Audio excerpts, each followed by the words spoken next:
Hi, welcome to Madurai பக்ஷி. இன்னைக்கு சமையல் ready ஆயிடுது. என்னன்னு பார்க்கலாமா?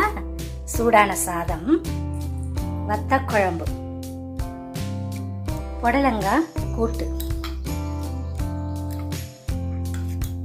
புடலங்காய் கூட்டு மேல் பொடி போட்டு, அது தண்டங்கீரை கிடச்சி அதை மசிச்சு வச்சிருக்கேன்.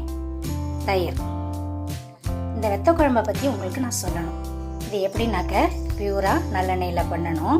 முதல்ல கடாயில் வெந்தயம் தாளித்து கொட்டிட்டு பூண்டு வெங்காயம் இதெல்லாம் போட்டு நல்லா வதக்கிக்கணும். வதக்கிண்டு புளியை ஊற வச்சு கரைச்சி எடுத்துட்டு கீழேயே அந்த புளி தண்ணியில் நம்ம குழம்பு பொடியும் மஞ்சள் பொடியும் போட்டு கரைச்சி வச்சுக்கணும். இதனுடைய ஸ்பெஷல் என்னென்னா, கடாயில் ஜீரகம், மிளகு, கடலைப்பருப்பு மூணையும் நல்லா செவக்க வறுத்துண்டு கொஞ்சம் ஒரு 4-5 பீஸ் தேங்காய் துண்டம் இல்லை துருவின தேங்காயாக இருந்தாலும் ஓகே, அதையும் போட்டு நல்லா ட்ரை ஆகிற அளவுக்கு வதக்கின்றணும் தேங்காயை. இந்த எல்லா கலவையும் ஆறின பிறகு மிக்சியில் போட்டு பல்ஸ் கொடுத்துட்டு பொடியாக கொஞ்சம் எடுத்து வச்சுக்கணும். தண்ணி விட்டு ஃபைன் பேஸ்ட்டாக கொஞ்சம் அரைச்சி வச்சுக்கணும். இந்த கடாயில் நம்ம என்ன பண்ணிட்டோம், இதெல்லாம் தாளிச்சு கொட்டி வெங்காயம்லாம் வதங்கின பிறகு இந்த மிளகா பொடியோட புளிக்கரைசல் வச்சுருக்கோம் இல்லையா, அதை அதில் ஊற்றிடணும்.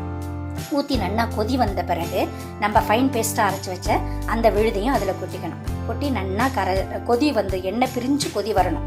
கொதி வந்த நேரத்தில் இந்த பொடியாக திரிச்சு வச்சிருக்கிற பொடியை அது மேலே தூவிடணும். தூவிட்டு வெல்லம் போட்டு நல்லா கெட்டியாக இந்த மாதிரி புளிக்காய்ச்சல் மாதிரி வரும், நல்லா திரண்டு.